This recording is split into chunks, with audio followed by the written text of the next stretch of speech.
दोस्तों नमस्कार, मैं बलराम साख्या स्वागत करता हूं आपके अपने YouTube चैनल में। दोस्तों सबसे पहले मैं आपका बहुत बहुत धन्यवाद देना चाहूंगा, आपका बहुत आभार व्यक्त करना चाहूंगा। आपने हमारे चैनल के लिए इतना सपोर्ट किया, इतना प्यार दिया, आपके साथ के लिए दिल की अनंत गहराइयों से आपका बहुत बहुत धन्यवाद। दोस्तों आपका ज्यादा समय न लेते हुए हम वीडियो को स्टार्ट करते हैं। दोस्तों आज की वीडियो में हम जानेंगे नजरिए के बारे में। दोस्तों दो तरह का नजरिया होता है, एक सकारात्मक नजरिया और दूसरा होता है नकारात्मक नजरिया। इंग्लिश में बोला जाता है negative attitude and positive attitude. दोस्तों सफल लोगों का मानना है कि 80% जो सफलता मिलती है वह केवल अपने नजरिए की वजह से मिलती है और 20% सफलता ही अपने स्किल, अपने नॉलेज और अपनी क्वालिफिकेशन की वजह से मिलती है। दोस्तों हमें भी अगर अपने जीवन में सफल और कामयाब होना है तो हमें भी कहीं ना कहीं सकारात्मक नजरिया रखना ही पड़ेगा। आप स्क्रीन पे देख पा रहे होंगे, आपके सामने एक गिलास रखा हुआ है जो आधा भरा हुआ है। अगर इस गिलास के बारे में हम दो अलग अलग लोगों से इसकी राय जाने तो हो सकता है दो लोगों का इस गिलास के बारे में अलग अलग नजरिया हो सकता है पहले व्यक्ति का नजरिया हो, वह आपसे बोले कि ये गिलास आधा खाली है, और दूसरे व्यक्ति से हम सवाल करें तो हो सकता है दोस्तों दूसरे व्यक्ति का जवाब हो कि ये गिलास आधा भरा है। तो दोस्तों दोनों लोगों का नजरिया अलग अलग है, गिलास तो सेम है। जो व्यक्ति बोल रहा है कि गिलास आधा खाली है तो उसका नजरिया नकारात्मक है, उसका एटीट्यूड नेगेटिव एटीट्यूड है, और जो व्यक्ति बोल रहा है कि गिलास आधा भरा हुआ है तो ये समझो कि उसका नजरिया सकारात्मक है। तो दोस्तों हमें भी जीवन में सफल होने के लिए सकारात्मक दृष्टिकोण रखना जरूरी है। दोस्तों नजर को बदलो तो नजारे बदल जाते हैं, सोच को बदलो तो सितारे बदल जाते हैं। कश्तियां बदलने की जरूरत नहीं है, दिशाओं को बदलो तो किनारे खुद ब खुद बदल जाते हैं। जय श्री कृष्णा। दोस्तों चलिए वीडियो को स्टार्ट करते हैं। चलिए दोस्तों नजरिए के बारे में हम एक बहुत ही इंटरेस्टिंग एंड मोटिवेशनल स्टोरी के साथ समझते हैं। दोस्तों एक बार की बात है, एक राजा के यहाँ पर एक राजकुमार का जन्म होता है, और जन्म होने के बाद राजा अपने कुल पुरोहित जी को घर पर बुलाते हैं और राजा कुल पुरोहित जी से कहते हैं कि गुरुजी आप मेरे लड़के का भाग देखकर इसकी जन्म कुंडली तैयार कीजिए। गुरुजी अपना पोथी पत्र खोलते हैं और बोलते हैं कि राजन सब कुछ ठीक है, लेकिन एक समस्या है। समस्या ये है कि आपको अपने लड़के को ऐसे स्थान पर रखना होगा जहां पर केवल हरियाली ही हरियाली हो। अगर इसको हरियाली के बाहर लेकर आप गए तो इसकी मृत्यु हो जाएगी। राजा ने कहा ठीक है गुरुजी, मेरे पास इतनी दौलत है कि मैं चारों तरफ हरियाली ही हरियाली कर दूंगा। और राजा ने अपने मंत्री से बोलकर अपने सारे मकान को हरे पेंट से पुतवा दिया, और दोस्तों फिर चारों तरफ बाग बगीचे भी लगवा दिए, और ऐसे ही समय बीतता गया। और दोस्तों कई साल बीत गए, और जब लड़का बड़ा हो गया तो वह बाहर जाने की जिद करने लगा। अब राजा चिंतित हो गया, पूरे नगर को तो राजा हरा कर नहीं सकता, उसकी दौलत भी खत्म हो चुकी थी। राजा बहुत परेशान था, और एक बार की बात है दोस्तों, राजकुमार का मित्र राजकुमार से मिलने के लिए आता है और उसे सारी सच्चाई पता चलती है, और वह राजा से कहता है कि राजा साहब आपकी समस्या का हल मेरे पास है, आपकी समस्या का हल मैं कर सकता हूँ। राजा कहता है कि मैं आपको मुंह मांगा इनाम दूंगा, आप जल्दी से इस समस्या का उपाय बताओ। राजकुमार का मित्र कहता है कि ये तो बहुत छोटी सी बात है, अब आपको पूरे नगर को हरा भरा करने की जरूरत नहीं है, आपको एक हरा चश्मा बनवाने की जरूरत है। और राजा ने ऐसा ही किया और एक हरा चश्मा बनवाकर राजकुमार को पहना दिया। दोस्तों अब राजकुमार कहीं भी अपनी मर्जी से आ जा सकता था। राजा बहुत खुश हुआ और राजकुमार को मुंह मांगा धन देकर विदा किया। दोस्तों इस कहानी से हमें ये सीख मिलती है कि हम लोगों को नहीं बदल सकते। जब भी हम कोई अलग काम करते हैं अथवा हम सफल होने वाला कार्य करते हैं या हम सफलता के रास्ते पर चलना शुरू करते हैं तो दोस्तों लोगों की उस बारे में नकारात्मक राय होती है, लोग उसका विरोध करते हैं। तो दोस्तों लोगों को हम नहीं बदल सकते, लेकिन हम अपने नजरिए को बदलकर अपने जीवन में सफल हो सकते हैं। दोस्तों केवल चंद लोग ही सफल क्यों हो पाते हैं?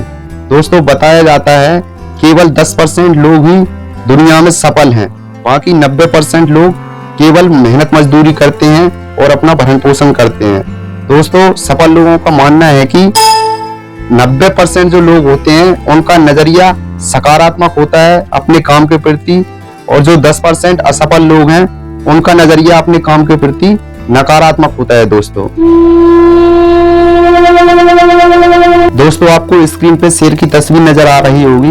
आपको ऐसा लग रहा है कि ये शेर किसी बच्चे का शिकार करके उसे मारने के लिए लेकर जा रहा है, लेकिन दोस्तों अब हम देखते हैं तस्वीर के दूसरे पहलू को। और दोस्तों इस तस्वीर में वही शेर हमें ऐसा नजर आ रहा है कि वह अपने बच्चे की सुरक्षा कर रहा हो, अपने बच्चे को बचाकर किसी सुरक्षित स्थान पर लेकर जा रहा हो। दोस्तों चीजें सेम होती हैं, केवल हमारा देखने का नजरिया अलग होता है।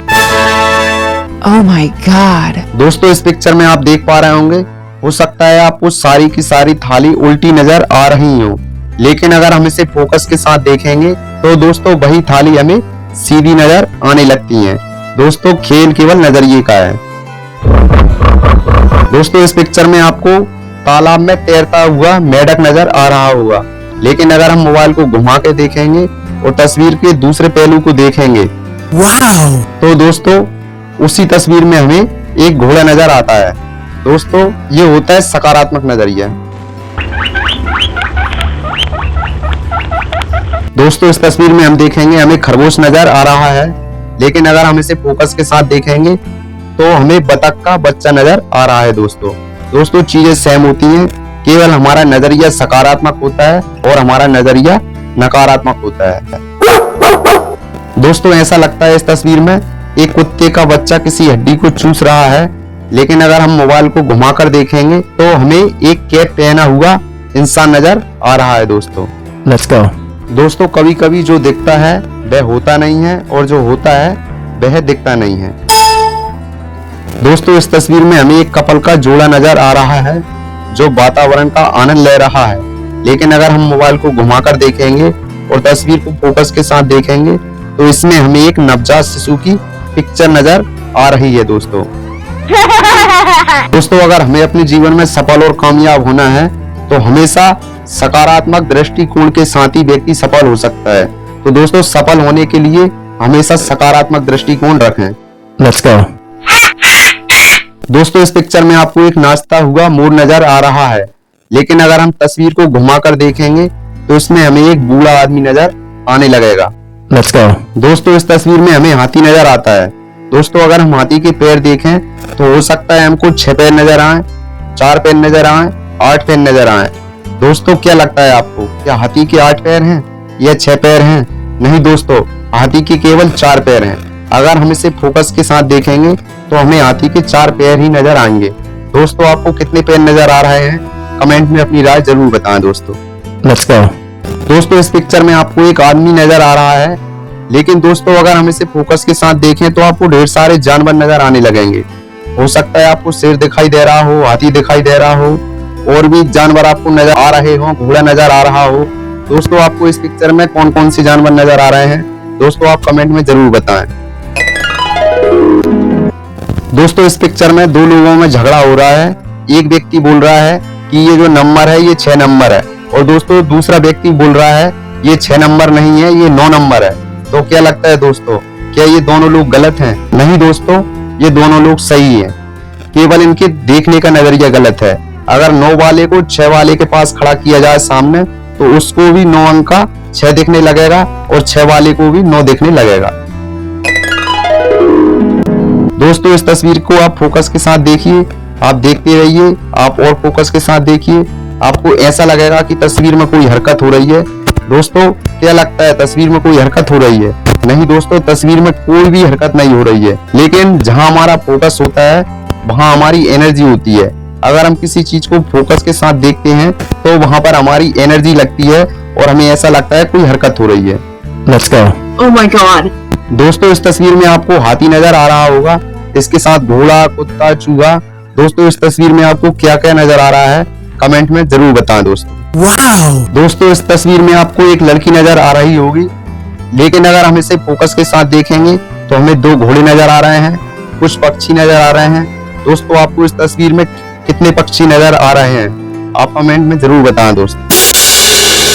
दोस्तों इस तस्वीर में आप देख पा रहे होंगे हाथी बैठा हुआ है और कुछ लोग हाथी को टच कर रहे हैं, हाथी को छू कर देख रहे हैं। दोस्तों तस्वीर में ये दर्शाती है कि अगर हाथी के सामने 4 अंधे लोगों को खड़ा कर दिया जाए और उनसे पूछा जाए कि आप हाथी को छू कर बताओ हाथी कैसा होता है, तो हो सकता है दोस्तों पहला व्यक्ति हाथी की पूंछ को टच करे और वह आपसे बोले कि हाथी तो रस्सी की तरह होता है, और दूसरा व्यक्ति अगर हाथी की सूंड को टच करे और उससे हम पूछे हाथी कैसा होता है, तो हो सकता है उसका जवाब हो हाथी तो अजगर की तरह होता है। और तीसरे व्यक्ति से पूछे कि हाथी को छूकर बताओ हाथी कैसा होता है, तो दोस्तों हो सकता है तीसरा व्यक्ति हाथी के पैर को छुए और तीसरा व्यक्ति बोले कि हाथी खम्बे की तरह होता है। तो क्या लगता है दोस्तों, हाथी खम्बे की तरह होता है क्या, या हाथी रस्सी की तरह होता है? नहीं दोस्तों, हाथी हाथी होता है, केवल हमारे देखने का नजरिया अलग अलग होता है। चलिए दोस्तों, एक छोटी सी मोटिवेशनल स्टोरी के साथ हम नजरिए के बारे में समझते हैं। दोस्तों एक बार की बात है, कुछ शराबियों की मीटिंग रखवाई गई। उसमें एक मनोवैज्ञानिक को बुलाया गया। दोस्तों मनोवैज्ञानिक ने 2 खाली गिलास मंगवाए और दोनों खाली गिलास को मेज पर रख दिया, और दोस्तों एक गिलास को पानी से भरवाया और दोस्तों दूसरे गिलास को शराब से भरवाया। और दोस्तों मनोवैज्ञानिक ने 2 केंचुए मंगवाए। पहले पानी के गिलास में केंचुए को डाला गया और जब कुछ देर बाद देखा गया तो केंचुआ पानी के गिलास में तैरता रहा। दोस्तों फिर जो दूसरा केंचुआ था उसको शराब के गिलास में डाला गया और कुछ ही सेकंड के बाद वह केंचुआ शराब के गिलास में तड़प तड़प कर मर गया दोस्तों। और दोस्तों मनोवैज्ञानिक ने उस मीटिंग में पूछा कि इस प्रक्रिया से आपको क्या सीख मिली। तो दोस्तों कुछ लोगों ने पीछे से हाथ खड़ा किया और उन्होंने कहा कि डॉक्टर साहब हमें बहुत बड़ी सीख मिली है। पहले तो हम 1 क्वार्टर पीते थे और अब तो हम 2 क्वार्टर पिएंगे। तो डॉक्टर ने पूछा ऐसा आपको क्यों लगा? तो दोस्तों उन्होंने जवाब दिया कि डॉक्टर साहब पहले हम नहीं जानते थे, हम ये सोचते थे कि दारू से केवल छोटे मोटे कीटाणु मरते हैं, लेकिन आज हमें समझ में आ गया कि दारू से कुछ ही सेकंड में केंचुआ मर गया। तो डॉक्टर साहब हम समझ गए कि हमारे पेट में तो ढेर सारे कीटाणु हैं, अगर हम ज्यादा दारू पिएंगे तो हमारे पेट के कीटाणु ढेर सारे जो हमारे पेट में कीटाणु हैं वे सारे के सारे नष्ट हो जाएंगे। तो हम पहले कम दारू पीते थे, अब हम ज्यादा दारू पिएंगे, हमको ये सीख मिली। तो दोस्तों मैं आपसे जानना चाहूंगा क्या वह मनोवैज्ञानिक यही सीख देना चाहते थे? नहीं दोस्तों, मनोवैज्ञानिक बताना चाहते थे कि आप दारू को मत पियो, नहीं तो जिस तरीके से केंचुआ तड़प तड़प कर मर गया एक दिन आप भी मर जाएंगे। तो दोस्तों उन लोगों का नकारात्मक नजरिया था। दोस्तों हमेशा सकारात्मक नजरिया रखें। दोस्तों एक बार की बात है, बाटा मैनेजर ने अपने एक सेल्समैन को ऐसे टापू पर भेजा जहां पर लोग जूते नहीं पहनते थे, और सेल्समैन से बाटा मैनेजर ने कहा कि आप वहां का मुआवजा कर आओ, सर्वे करके आओ कि वहां पर लोग जूते क्यों नहीं पहनते। दोस्तों मैनेजर उस टापू पर जाता है और वहां जाने के बाद वह फोन लगाता है अपने मैनेजर को और मैनेजर से बोलता है कि मैनेजर साहब आपने बहुत गलत जगह मुझे भेज दिया है, यहाँ तो कोई जूते पहनता ही नहीं है, आपने बहुत गलत किया। तो मैनेजर साहब बोलते हैं कि ठीक है आप वापस आ जाओ। और दोस्तों कुछ दिनों बाद, कुछ महीनों बाद दूसरे सेल्समैन को मैनेजर भेजता है कि आप वहां जाकर देखो वहां के लोग जूते क्यों नहीं पहनते। और दोस्तों दूसरा सेल्समैन उस टापू पर जाता है और उस टापू पर देखकर खुशी के मारे फूल जाता है, खुशी के मारे फूला नहीं समाता, और वह अपने मैनेजर को फोन लगाता है कि मैनेजर साहब आपने बहुत अच्छी जगह भेजा, यहाँ तो लोग जूते पहनते ही नहीं है, हमारे जूतों का व्यापार यहाँ पर तो बहुत जोर से चलेगा, हमारे जूते बहुत तेजी से यहाँ बिकेंगे, हमारे जूतों की बहुत तेजी से बिक्री होगी यहाँ पर, आपने बहुत अच्छी जगह मुझे भेजा। तो दोस्तों पहले सेल्समैन का नजरिया जो था वह नकारात्मक नजरिया था और उसने बोला कि यहाँ कोई जूते नहीं पहनेगा, लेकिन दूसरे सेल्समैन का नजरिया सकारात्मक था। उसने बोला कि मैनेजर साहब यहाँ तो कोई जूता पहनता ही नहीं है, आप केवल किसी 1-2 व्यक्ति को जूते के फायदे बताने की जरूरत है, और जब 1-2 व्यक्ति जूते पहनेंगे तो दोस्तों एक को देखकर एक सारे लोग जूते पहनने लगेंगे। तो दोस्तों ये होता है सकारात्मक नजरिया। तो दोस्तों हमें भी अगर जीवन में आगे बढ़ना है और सफल होना है तो हमें भी सफल होने के लिए हमारा नजरिया सकारात्मक रखना ही होगा। परिस्थिति कैसी भी हो, एक व्यक्ति उसी परिस्थिति में बिखर जाता है और एक व्यक्ति उसी परिस्थिति में निखर जाता है। दोस्तों अगर जीवन में खेल है तो वह अपने नजरिए का खेल है। दोस्तों खुश रहें, मस्त रहें, हमेशा अपने नजरिए को सकारात्मक रखें। जय श्री कृष्ण, जय हिंद, जय भारत। दोस्तों वीडियो को शेयर करें, कमेंट करें और लाइक करें, चैनल को सब्सक्राइब करें।